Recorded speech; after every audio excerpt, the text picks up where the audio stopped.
Good morning, everyone. I'm your host, Noxy, your fellow human being, and with me I have Mila Ngwane from Eastern Cape in Mbaba. He's one of the most fantastic poets that I've landed to or on recently. I'm quite fascinated by the arts that he's producing, fascinated by the relevance of the art that he's producing. And I think a lot of time industries like these have been reserved for older people. So it's really refreshing to see young minds taking up space and leading in this aspect. So welcome, Mila. Really lovely to have you with me today. Thank you very much, Noxy. Thank you very much. It is an honor as well to me to have such a recognition because many people look down to poetry.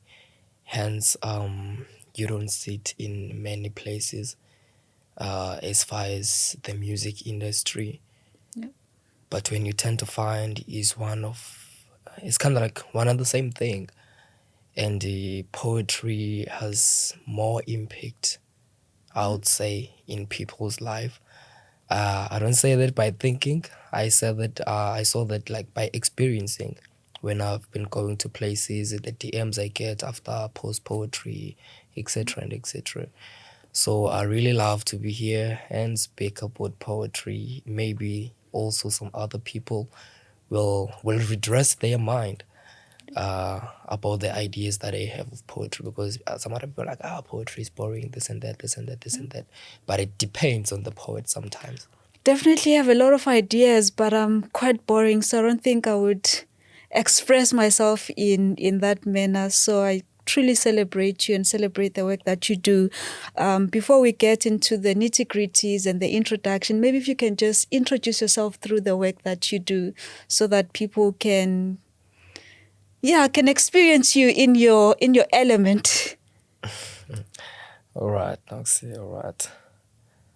Maybe just give us one of your most impactful, poems that you want to leave with us so that it lives on this platform and, you can get to be experienced by some of the people that have not experienced your work. Oh, okay. Yep. Can I go on? Yep, please. All right. I wrote this one being perpetrated by the thoughts of what I've seen. You see, in universities, many girls they get to lose themselves because of the environment and the things that they think they're gonna last longer than their education. So it goes like this. It's gonna be in Xhosa. Lena yakadadewethu owafika waphuncukana nesimilo kwana college bekukuhle komntana ebesenziwa ngabazala ingowenyala. Ndizawuthi mamelani ke sizwe somgquba, ndinirhugulele kwezi zigaba zihanjwe ngulo mntwana kwana college, where she was supposed to absorb knowledge, but instead she decided to uproot behavioral strategies. Oh yes, indeed. It was flashes with iPhones. Walibala into yokuba yayisisono la apile ukulitya. Bambi bemxelela besithi chomi le ndlela imanzi. Bambi besithi chomi yakhona maNigeria. Wazixelela uza kuyihamba ukwenzela into yokuba nezakhe zibe nodaka azoba nento yokubika ekhaya.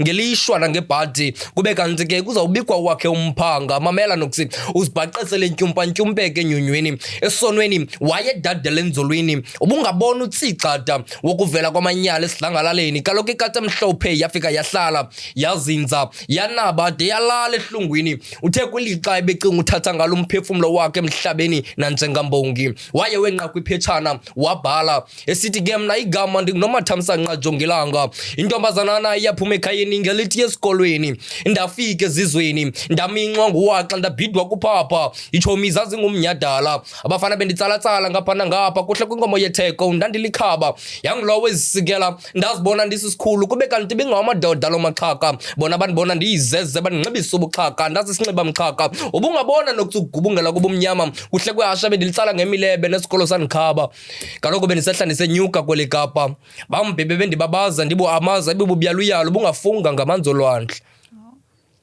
That is Magwa The Poet. Wow. You are awesome, and I'm really happy to hear that I'm an inspiration for the work, the body of work that you've just presented right now. I hope people at home have heard you mention my name in your poet. That's how I roll, people. So thank you so much. What inspired the poetry? What's the specific poem? What inspired you to write this specific one? What are some of the things that you saw happen? You're a student, and we'll get into just who you are and some of the things that you've done this far. But what was really the inspiration behind this particular body of work?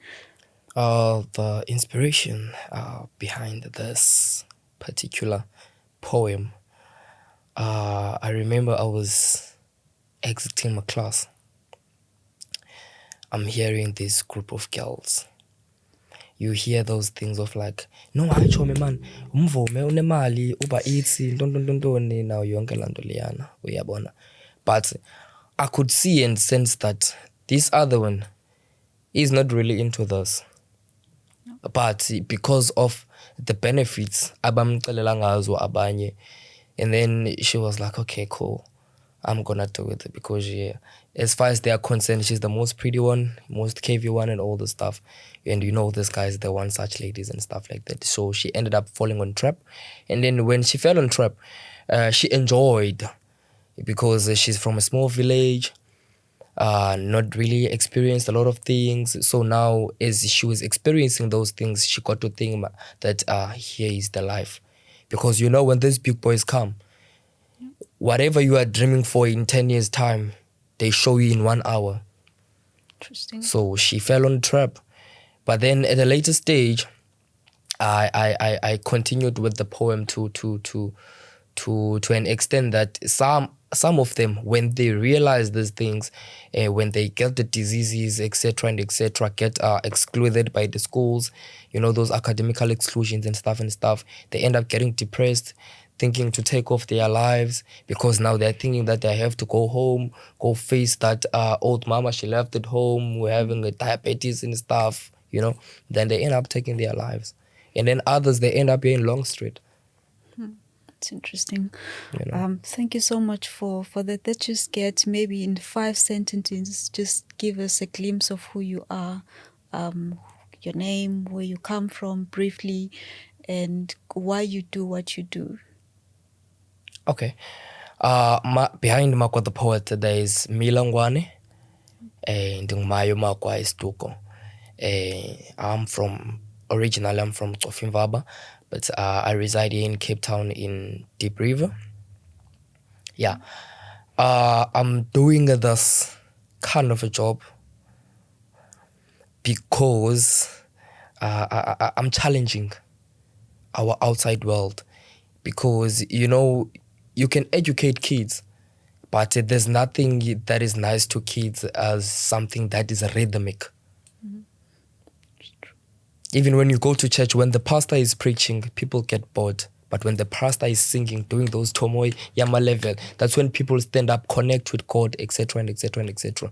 So I was like, rather than speaking out the word, okanye, the views that I have about the world, let me put them in a rhythmic format so that people will listen and they enjoy it. They abstract from it. Definitely enjoy it. So how I discovered you was obviously through, the very sad passing of Umam Jessica Mbangeni. Yes.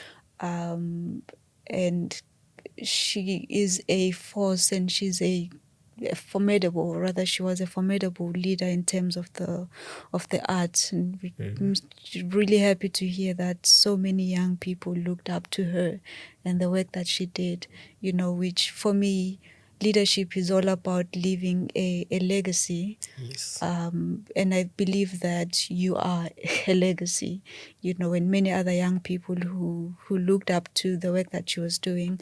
So just tell me briefly, maybe your experience with her and how you experienced her as a leader, and maybe just share the kind of legacy that you want to leave behind as a leader, because you are sitting here in a capacity of, leadership, because leadership happens in so many dimensions. One, we all have a responsibility to lead ourselves, and to lead others. And based on, even the short story that you've shared around, the listening, to young people going about their lives, probably lives that lead to, rather, choices that lead to destruction, and you already create content that subconscientizes, people around making the right decisions,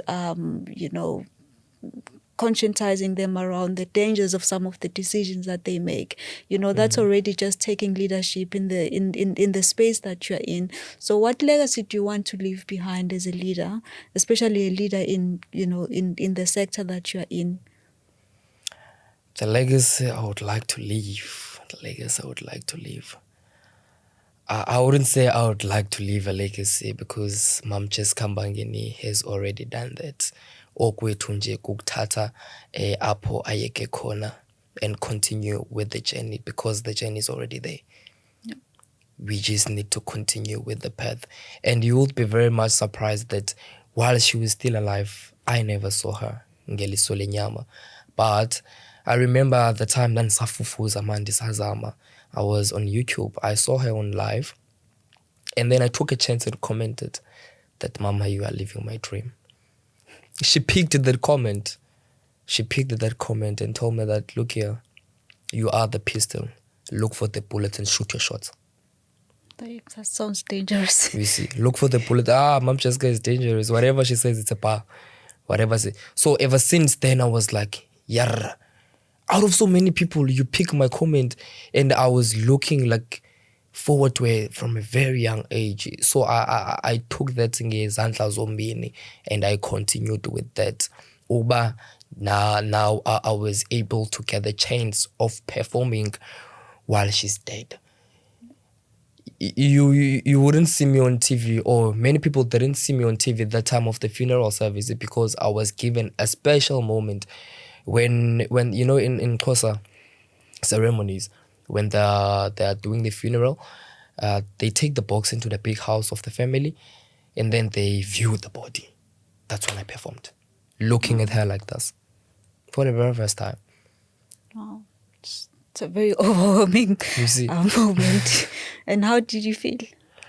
It felt emotional. But I was like, I'm gonna be strong. I bloomed. I did my thing.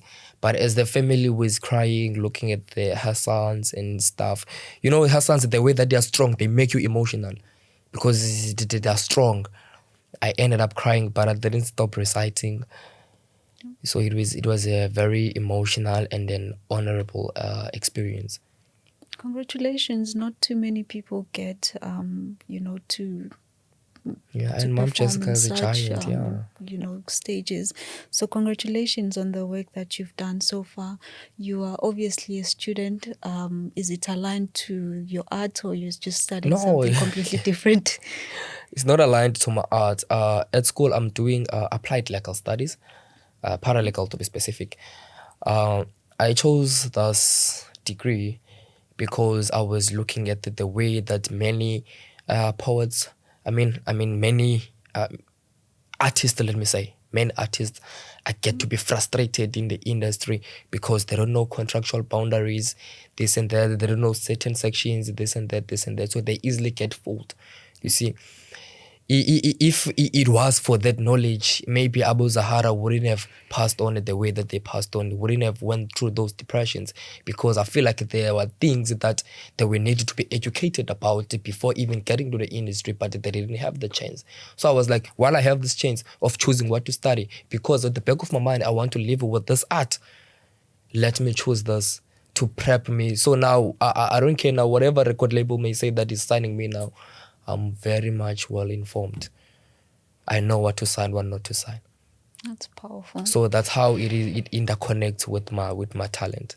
No, I'm not going there to go stand in court. No, I don't want to be in court.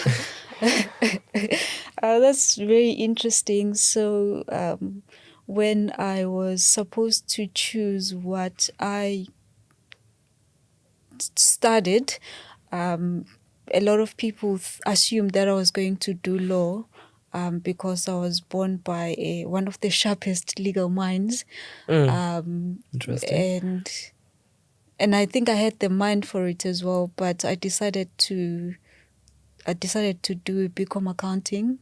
Okay. And the primary reason for choosing that was, I think, my very young and arrogant self at the time, was very young, thought that I already had talents, and I just needed to, study, a discipline that would help me manage my own talent, but also manage the talent of others, because I knew from very early on that I wanted to be in business.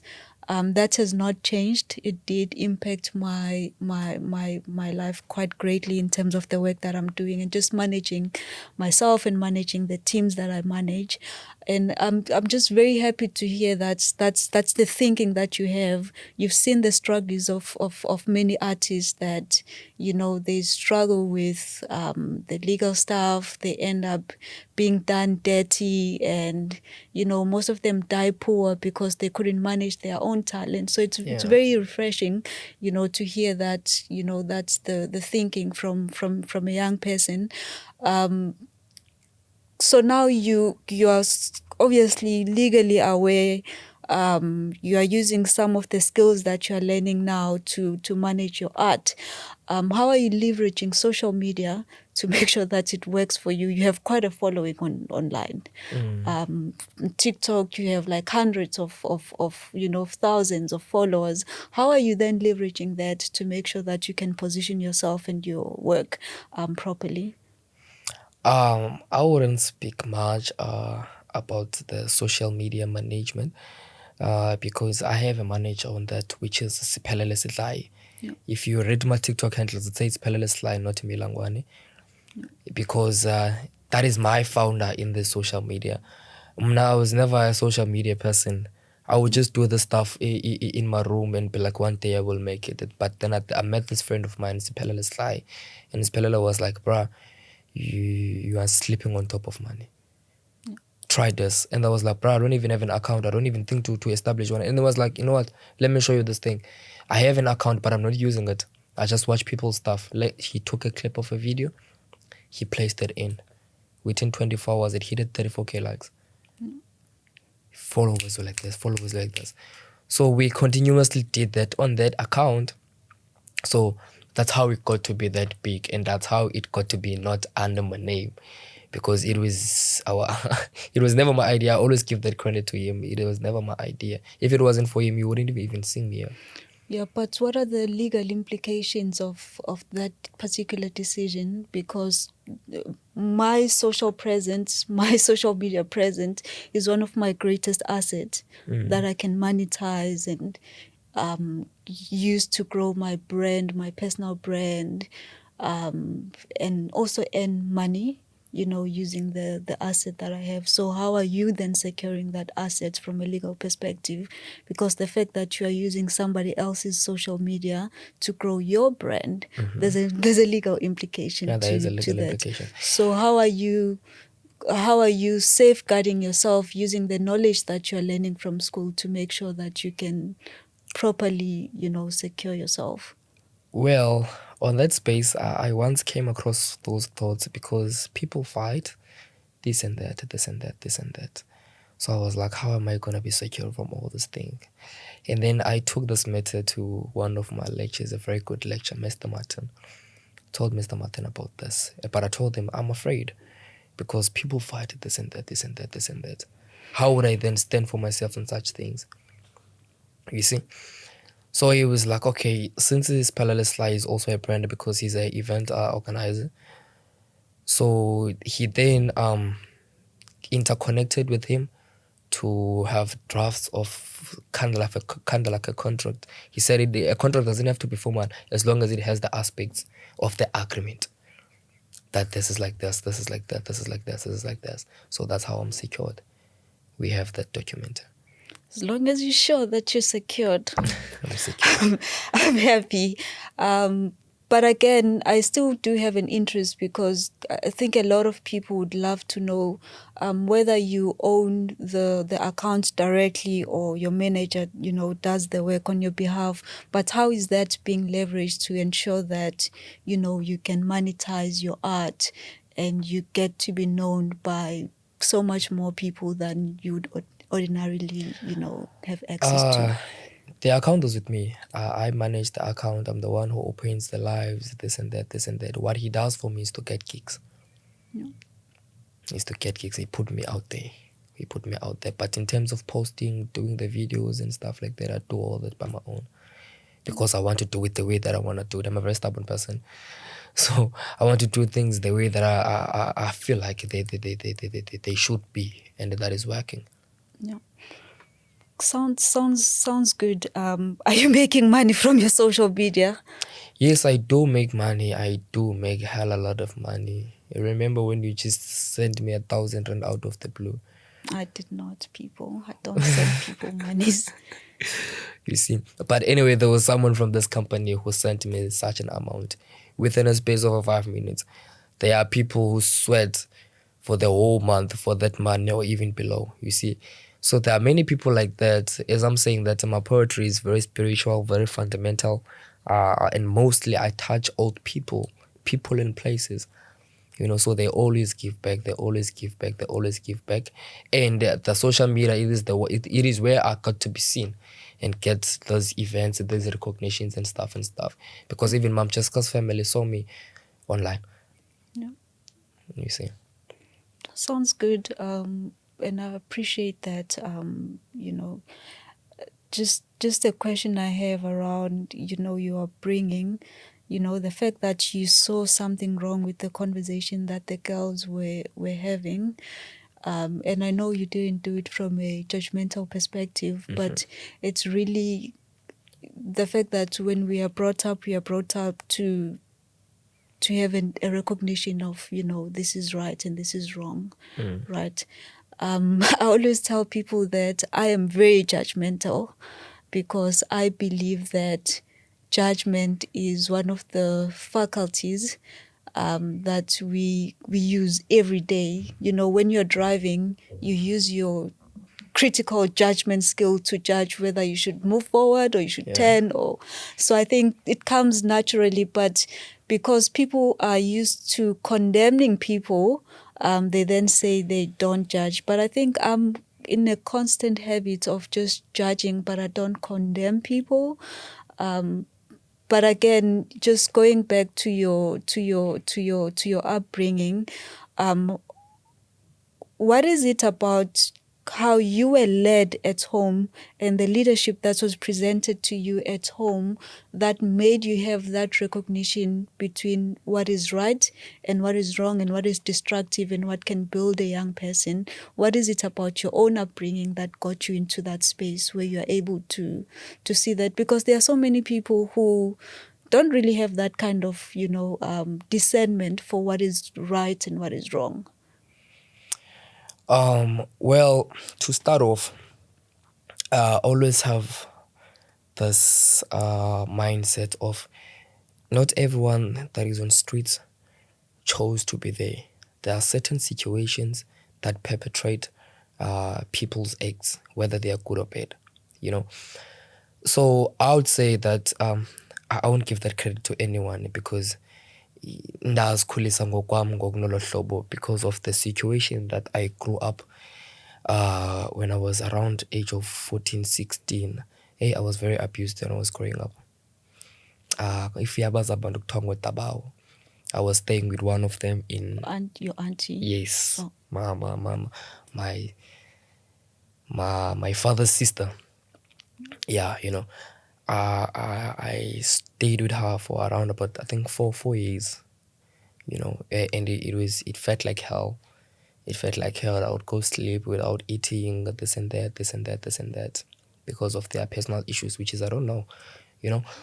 So I ended up getting on drugs. Like, you know why I started drugs? Because I heard that drug makes you to not get hungry. Oh. That was the basic reason for me to smoke that drug.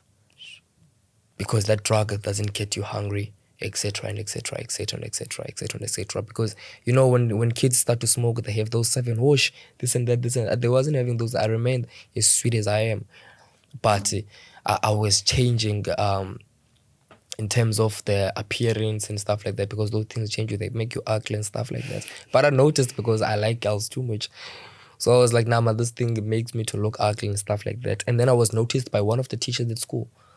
And then by the time I didn't have a phone, so I couldn't tell my parents what's happening. She was the midfielder in between me and the parents. Even the money was being sent to her. She would do her hair, her nails and stuff. I wouldn't even cut, you know. So those are the things that I was like, you know what? Not everyone out there, not everyone who's a prostitute chose to be a prostitute, and not everyone who's a hobo chose to be a hobo. Because I know it from myself. I almost lost myself due to a situation that I did not choose. You see, so that kind of a mindset, I think it was built out of that. And this strong poet came out of that. Because sometimes, I would recite a poem, end up crying. People will think I'm acting. I'm not acting. I'm relating to that. You see, so I grew up very sadly, very sadly. So I think that sadness is becoming to be fruitful today, because the mindset I have with the kind of, even now I don't pass someone who was asking for a wonder, no matter how dirty you are, because at the back of my mind I have that mindset that, you know what, maybe you wouldn't be here if there was no certain situation, etc. and etc. So that's how it all came about. I'm sorry to hear about your upbringing and the abuse. I normally tell people that they must never waste their pain, and I think that's exactly what you've done. I think we go through many painful experiences and we waste those experiences because we don't extract the goodness of the situation. And I think goodness does come from a place of pain.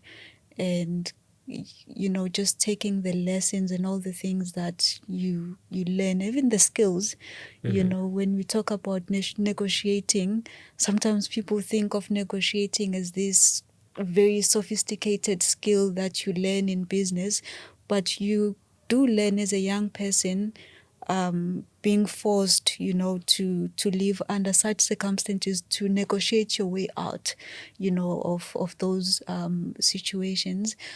So I'm very sorry for those, but at the same time, I'm very grateful that you've taken all of that pain and you are fueling it into the person that you are, so that we may reap the benefit, of the pain. Yeah. So thank you so much for that.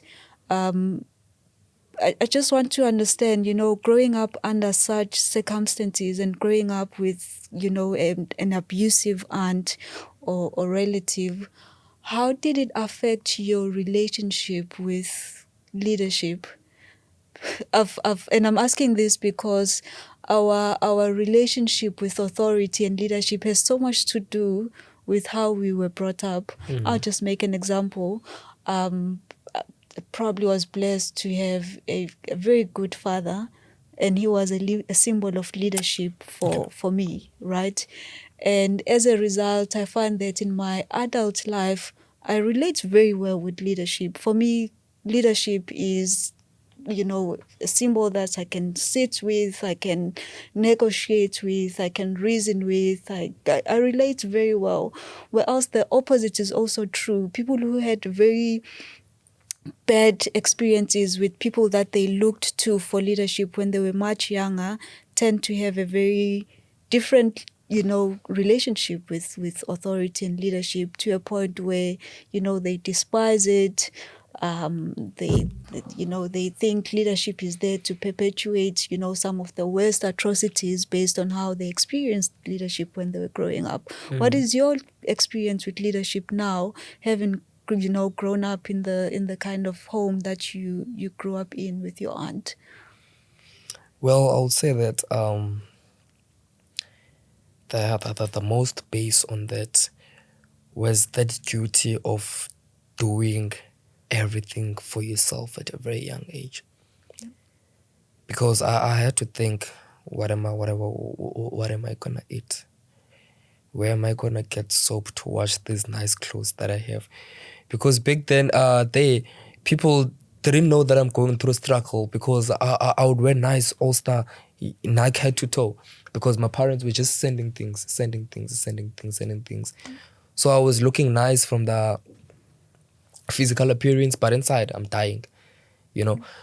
So by that, it also worked in some way, because people were like, they liked me, you know. Someone would say, watch this guy, he's a 10 rand, this and that, this and that, this and that, this and that. They think maybe I'm gonna go buy chips and stuff. I'm gonna buy bread, you know. So having that duty of like having a plan, what are you gonna do next? This and that, this and that, this and that, this and that. I think it really had a huge impact in my leadership skills, because I had to lead myself. Yep. You see, so now it is much easier to lead other people, as I'm doing now, because there are a lot of poets behind me that I'm growing. Others, I was with them there in Jessica's funeral. Yeah. And there are bombs out of this hand. It's exceptional. Love to hear that. And in terms of relating with those who have at least gone before you in their leadership journey, how's your relationship there? Do you find them inspirational? Do you find that you can, mold yourself after, their example, or you? Yeah. I would say that referring to Abo Lilita Ntsundwana and Mom Cheska as well, I'll never leave her behind. Yeah. You know, because they've equipped many young people who are behind them, yeah, but including myself, you know. So I think whatever energy that I have, I'm abstracting it from them, yeah, but because no, only later that there are big people in the SABC and stuff like that, but they are able to answer a random text from me.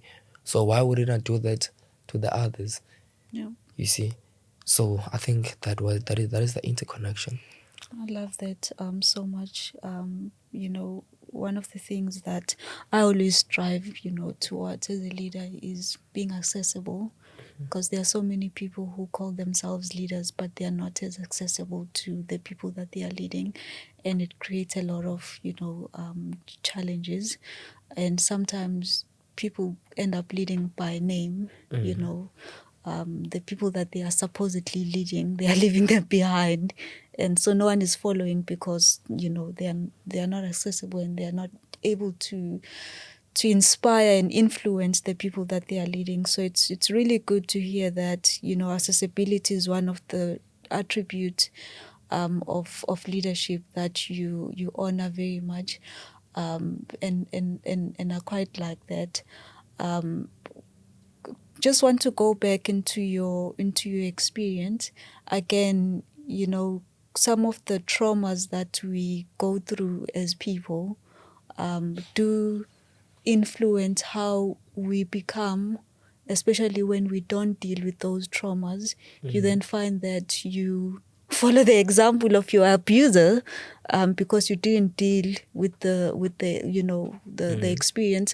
So how, in your own way, have you pursued healing, from the things that you went through, to make sure that you do not fall into the trap of doing the same thing or the same things that were done to you because you were not healed? Well, by the time, the most thing that was killing me the most, it was the fact that nobody knows about what's happening, including my parents. Instead, she would badmouth me that at this point now is smoking dacha, this and that, this and that. So she was giving a bad reflection of me, So I would say, inhliziyo yam iyaxola, futhi I was able to move from that once that was known, that whatever I went through, whatever I did, it was never my basic idea, noma ukupapa kwami, noma nani. It was the situation that I was in. If unvile ngoba nisithi, that drug doesn't make you hungry. So I went there just because I don't want to get hungry, because I won't get food. While my parents are sending money to buy food. You know, she would be happy that day that the money just comes in, where she buys those Hungry Lions stuff, and that's a matter of a week. Yeah, it's hectic. Then she will find something that will be in conflict in between us, and then she will be like, she's acting from that I won't eat it, this and that. Yeah. You know. I once had an aunt, this is a funny one. I had an aunt who tried to pull that stunt where I was with her for a while, and my parents would send food, and she would lock the food up. So I loved tea. I still love tea quite a lot. So it just happened that because she knew that I didn't really like the food, but I always had to have my tea, she would lock up the tea and make sure that the sugar is out there. But if without the tea, you can't really use the sugar. Or sometimes she locks up the sugar and then not the tea. And I partnered with a cousin of mine, and we dealt with her decisively. So what we did was she would lock the cupboard, and would remove the drawers and take whatever that we wanted from there.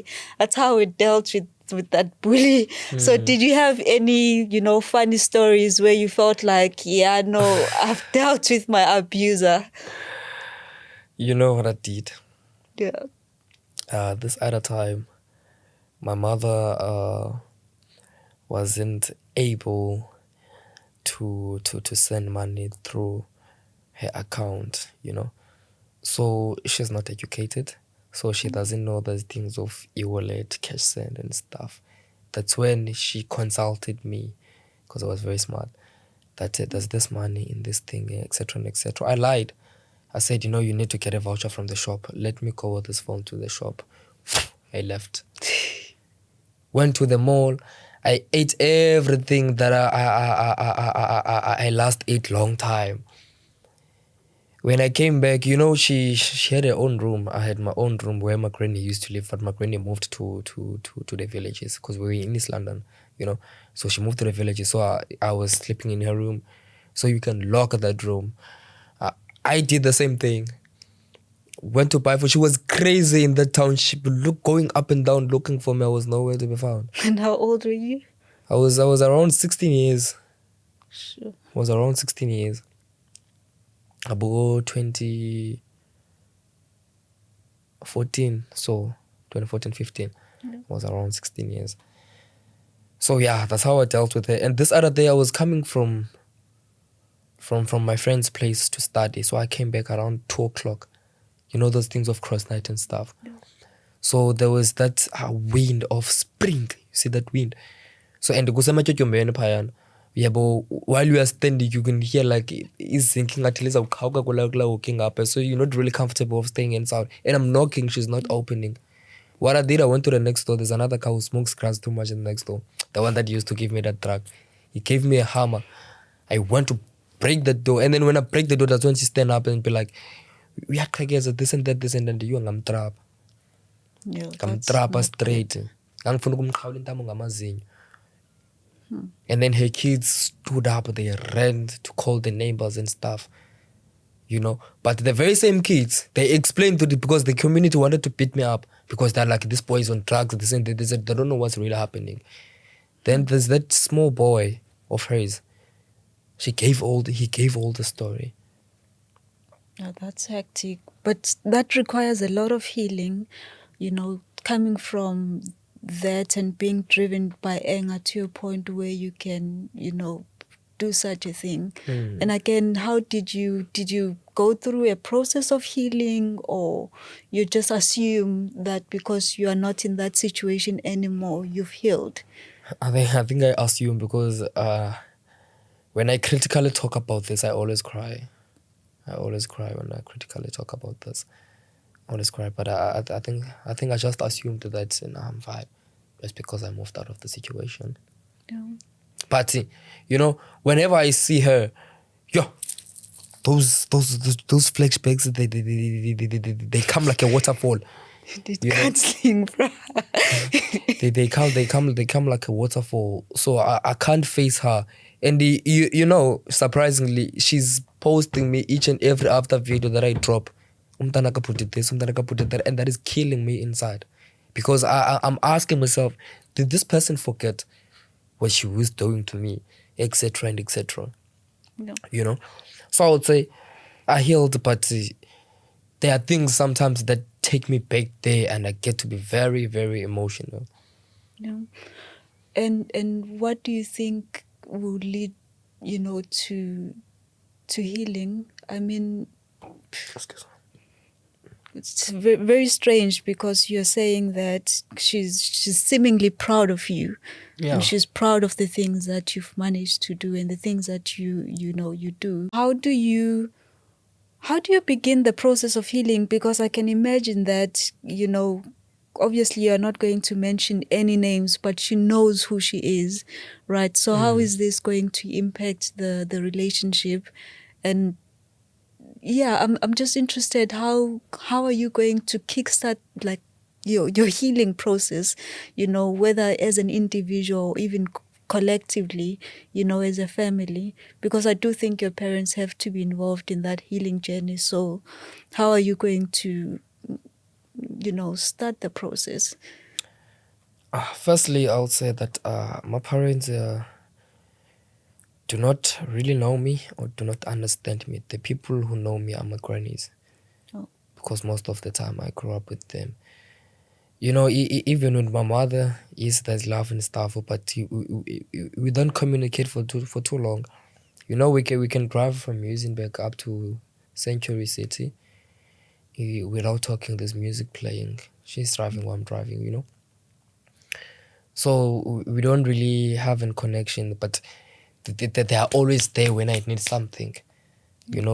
So there's no really that fundamental connection, etc. and etc., where I would pour my heart out and stuff like that.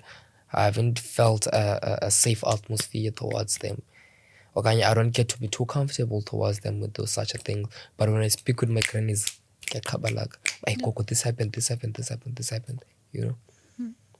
It's very interesting. I do think that you have to find your own space, where you can heal and try and repair some of those relationships, especially with your parents.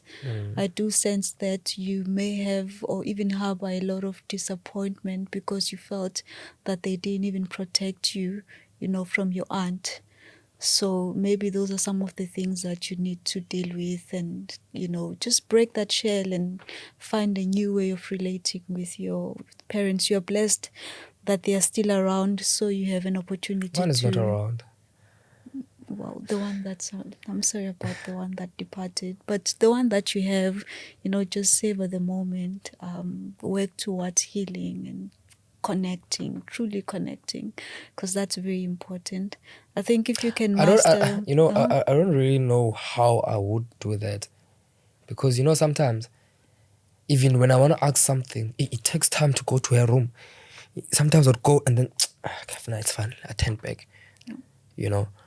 But now I think it's getting much more better than back then. But there's always that thing that holds me backwards, when I'm like, nah, it's fine, while I need the thing. Yeah. Because the I would say the bond is not that strong, or And do you sometimes feel that kind of affects how you behave in relationships? I mean, if you cannot be vulnerable with your own mother, chances are that it would be hard for you to be vulnerable with a stranger, or with your girlfriend, because this is not something that you learn to do when you were younger. It's not happening daily, within the relationships that you have. So what are the downsides of it's let me start by a stranger. It's very comforting to talk to a stranger, because sometimes you will never see that person again, and look at you with that eye, but this one was smoking drugs, this and that, this and that, this and that, this and that. And most of the strangers are not judgmental, and the strangers are loving, very supporting, more than the people towards you. Yep. No, yes, you may judge, but now I'm regarding the majority. Let's leave the majority alone. Obviously, there are those ones. I'm just kidding. But the majority is like that, and I'm where I am today because of the help of strangers. No one from the family, no one who knew me. It's all strangers. But what about the people that you now, have longer term relationships with, like maybe a girlfriend or a close friend? Are you able to be vulnerable in the context of that relationship? Because this is definitely not a skill that you learned when you were younger. Yeah, I never had problems in relationships. I'm a very open person. And most of them, my serious exes, let's leave those ones. But the serious ones are like, they know how I grew up, etc. and etc. My foundation, this and that, this and that, this and that. I'm not a secretive person. I talk too much. Yep. So I'm always open and etc. Yeah. I'm asking this question because I think art, in its true essence, is really about, sharing your most vulnerable parts of you and telling your own story, from your personal experiences. That's the power of art. And sometimes balancing that out with the strength of leadership requires a lot of character and requires a lot of healing. So I was just asking to understand how you find that, that balance, in your own life. That's, the reason why I was asking. And just going back to the work that you do, what are the future prospects? What are you looking forward to doing, and where are you taking your craft?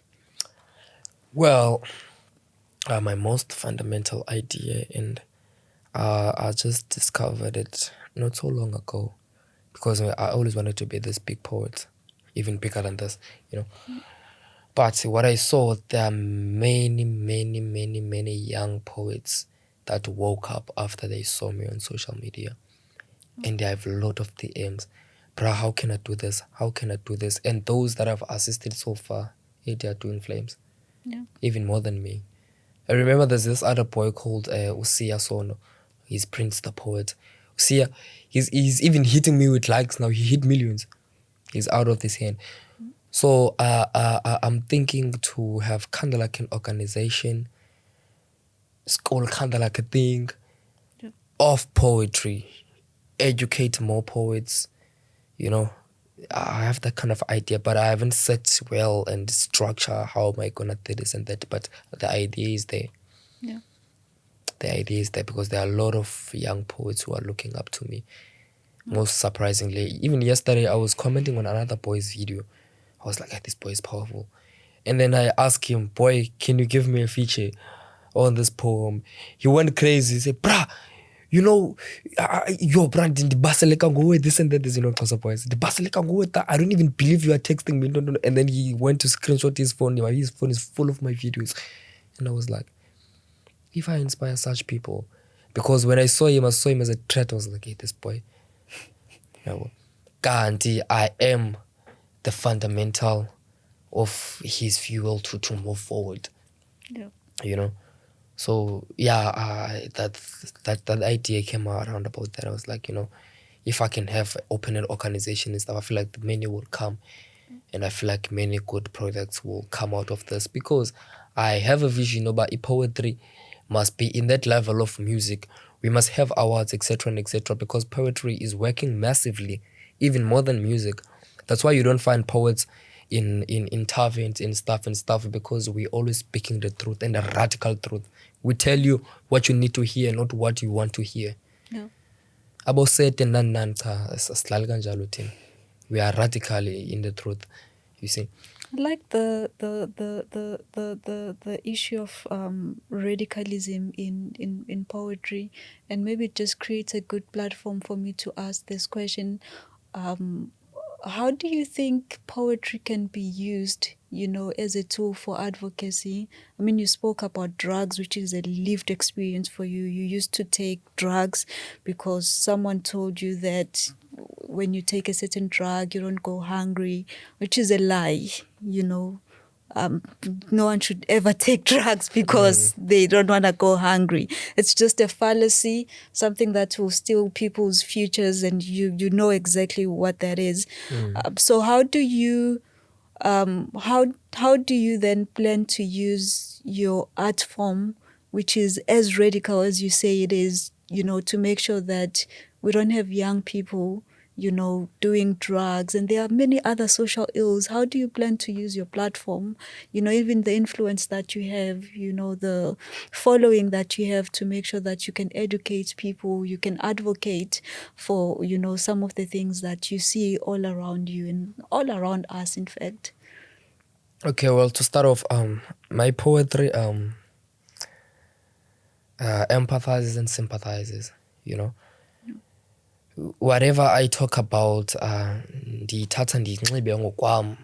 If I'm going to talk about someone who's in drugs, I want to speak like it's me.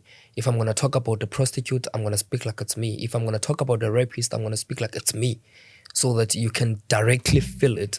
I don't want to say ban did this. I'm saying I did this and that and that and that and that and that and that and that.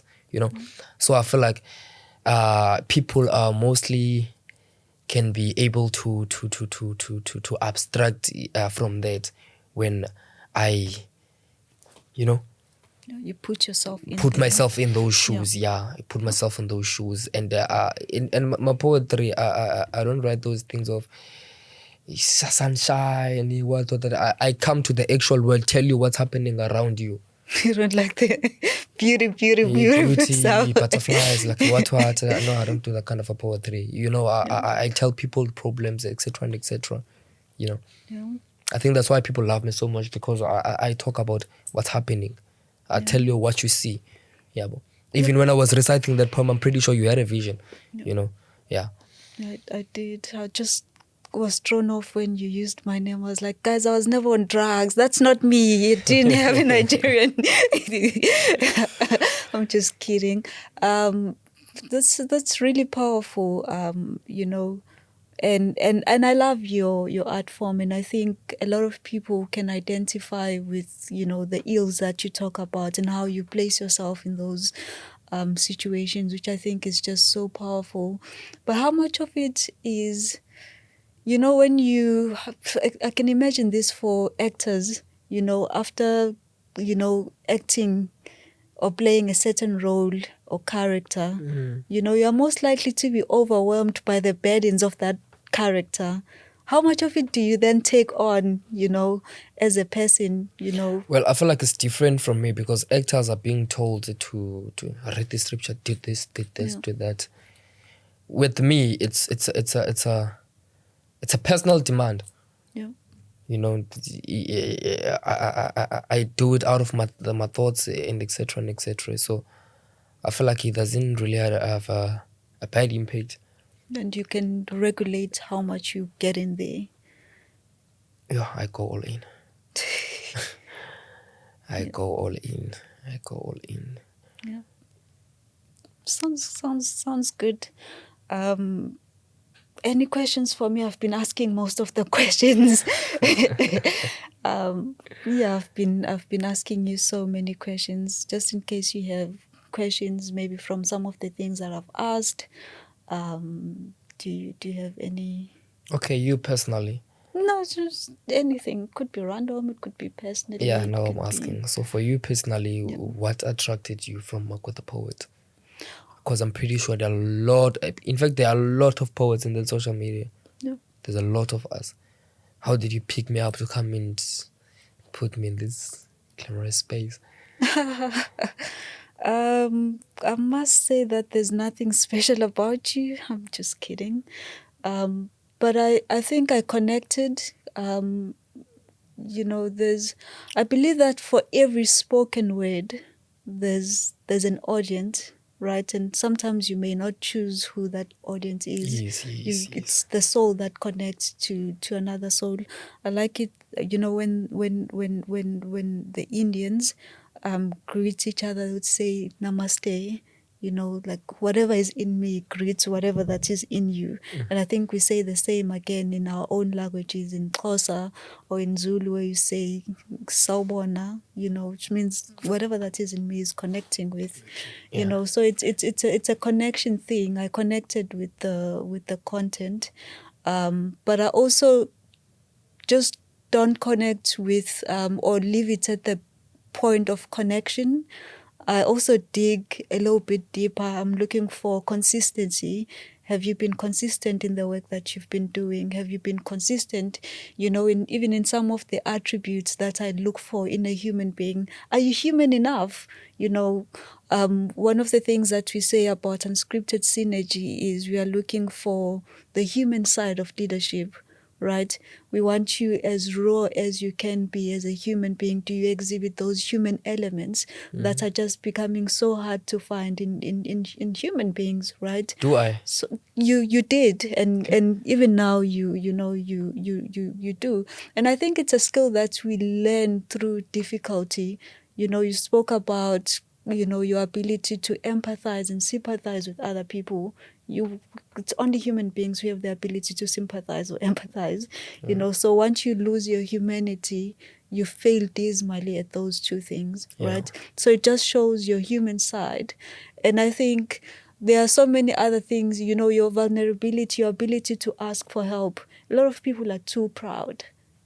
Just because you've been placed in a certain position, you then assume that you are big enough, to ask for help, to be vulnerable, and to to be reachable as well, right? So for me, you exhibited all of that, and I saw potential. I think as a young person, you have immense ability and capacity to do more than what you've done currently, right? And I thought you were also good looking. I think it does help, when someone puts extra care into taking care of themselves. It shows that you build consciously, you build your brand. So you come out as a well packaged young person that I personally would like to be associated with. I would like for Unscripted Synergy to associate with, because the extra care that you take shows that, even as we bring you on board, you want to really bring our brand, especially my own brand, as I take that quite seriously. It won't be brought into disrepute just because I interacted with someone who doesn't really put the effort into who they are as people. So that's I would say was the point of connection, or the builder thereof. But otherwise, I think you have so many good things going for you. I think I'm also constantly looking for ways to, to contribute to other people. And I think there's a lot to be poured into you. I think what you've managed to do thus far, is yes, great, but I think with the right kind of people surrounding you, and I'm hoping that this space as well is going to open more people who come and want to contribute into the work that you're doing as well. So just creating that platform for you to be out there and attract new connections, that can impact you truly, but also lead to your own healing, because those are some of the things that we look for, and we intentionally, put a lot of thought into. Leadership, takes quite a lot, and it demands a lot of, of you as a person. So if you are not healed, and you are not doing whatever that you're doing from a place of healing, you will definitely encounter challenges.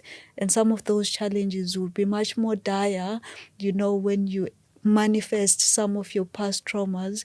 So sometimes the fact that we can come and have these conversations, I hope that it would be enough for you to just go back in your own life to say, I thought I healed in this space. I thought I went through this and I was fine. Actually, I think I need to invest a whole lot more work into making sure that I truly heal, or else I'll have difficulties in the future and the consequences will be much more serious than what you think right now, right? So I think that's maybe another thing. I also look for honesty and authenticity, right? So people who know me and the people that I work with know that I usually have a requirement for two things when you work with me: be honest, and be smart, right? But honesty is right there at the top, because I believe it takes a level of honesty for you to say, I don't know what I don't know, and I'm willing, to be taught and to learn. And I think I saw that, from you. Your approach to life is, for me, at least from what I can tell, is that someone who's willing to be honest, and I admire that in human beings. So yeah. When you're speaking, I get to be emotional a little bit, but I tend to tell this tears, go back, go back, because I didn't think of myself in that way. Yeah. And I always think of myself as a good poet and a supporting person, and etc. and etc. And I believe most of the things I was speaking with my manager yesterday. I was like, bro, sometimes I don't get to be surprised with the things that are following me, because now I'm getting to have big contacts and stuff. I don't get surprised of those things, because it is not difficult for me to help someone else, because when you help someone else, sometimes you don't have something to lose. For an example, I have a big channel on TikTok. I once came across these boys in Wynberg rank. Hey, they were very powerful. I saw them with the guitar, and then I called them. And then when he turned back, the other one went crazy. Like, I know you from TikTok. I was like, can you play this? Because I love art. I was like, can you play this? And I said, yeah, I'm going to play it and do those things of yours on top. And I was like, nah, I'm not going to do anything. I want to hear you guys, So when they did it, that boy is Nonjana. When they did it, I took a clip of their videos, posted that on TikTok. They got some connections as well, So somehow those things are bouncing back to me, because their hearts, they are like, thanks, this and that, this and that, this and that, this and that. Yeah. And I know at some point, some, when they pray, they even pray for me, Yeah. We can always hope that we have people praying for us, because the journey is long. And I do think we need help along the way, not just when people are giving, physical things that are tangible, but I think also just sending those spiritual messages, that carry us. Yeah. Any other question? No, I think when I ask you, you overwhelm me, so I don't want to ask you anymore. You don't want to be overwhelmed. Maybe just parting, a parting question from my end. I know that you said you don't want to leave behind a legacy, because you believe those who have gone before you have done, quite a lot. But I still believe that even though, we are standing on shoulders of giants, we also have a responsibility to take whatever that, they've done to a certain point. What does that look like for you?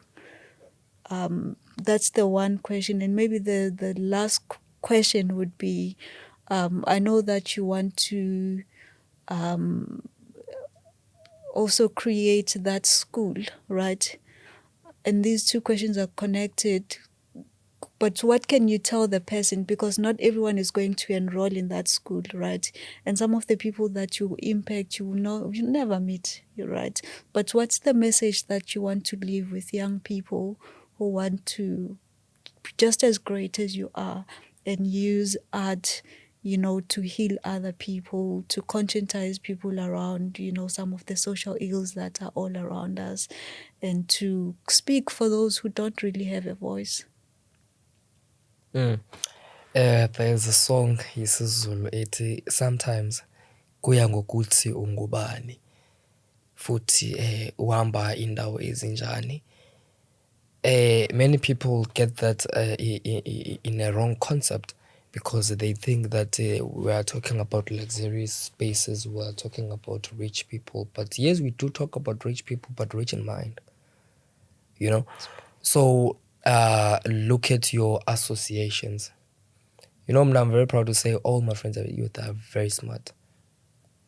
And they have an impact on whatever that I'm doing. They're not in this field, but they have the ideas and they are working for me. So look at your associations, because they reflect to whom you are, etc. and etc. And also watch your social media, what you post, what you say to other people, etc. and etc. Don't fight each and every battle that you come across. Some battles are not to be fought by you. For an example, if you came across my site, you find me drinking there, partying, this and that, mixing it all together with these poetry videos, etc. and etc. Maybe you wouldn't be this interested. So consistency in this bright side that you're creating, etc. and etc. Yebo sibadala, you may drink, you may do that, but respect the brand. Respect the brand, because that brand could be your life. In fact, it is your life. For the fact that you started, it means that you have a thought of a long run towards it. So your acts must then consider what you are building. It's great, Fetu. It's Heritage Month, and we want to celebrate our leadership and our humanity, in our diversity. Again, I'm a social corporate, butterfly, if I may call myself that. So one of the things I truly place a lot of value in as a leader is creating the right culture. And I think it has a lot to do with, our identity, whether it's a shared or collective identity or our identity as individuals. And that's probably one of the reasons why I truly honor the work that you do, and some of your colleagues in the industry as well, because poetry has always been at the center of reminding us who we truly are as a people. And I think that's very important, because the minute you forget who you are as a person and where you come from, you almost become very hard, to inhabit summer spaces with other people. And I think you lose out on who you can potentially be because you've forgotten your truest essence, So I just want to celebrate you and the work that you do. Probably to just give you the encouragement to say, continue leading. Leaders, a catalyst. You create a path or find a path where there isn't any, and I believe that you are doing so much of that, especially, in this digital age where we don't place a lot of value in reflection, and poetry has to do with reflecting. We always think we have to say quite a lot without reflecting on some of these fundamental issues and some of these identity-related matters. And I'm very happy that you are already doing a lot of that. And I hope that more young people, would take that and just take it further than you have. And I'm not saying they should be poets, but I think there's a case to be made about, how we express ourselves in this digital age, and how we relate with ourselves, and how we relate with other people, and how we build our common identities. And so I just want to celebrate you, and ask of you, that you maybe do your parting remarks, in your very art, that you may bless us with another poem that you just think you want to leave with us, and leave with the people that are sharing the space with us, to say, this is who you are, this is what you're about, and this is who we are as Africans, because I think that's quite important. If you have any other remarks that you would like to share, maybe you can share those remarks, and then give us that one line, 5 of 20 as your parting remarks. But otherwise, thank you so much for just chilling with me. I hope this has been very good for you, and I hope this has been awesome as well for the people that are tuning in. It's Heritage Month. The focus is on us as a people, our identity. I know that we talk a lot about leadership in our platform, and business and strategies, but I also believe that our heritage, the very essence of who we are, plays a very fundamental role in who we become as leaders. So this has been awesome, and I hope that you enjoyed this installment of Unscripted Synergy. Thank you. Must do my thing. By all means. Ogandi. Kwalaphe gamba mbeni.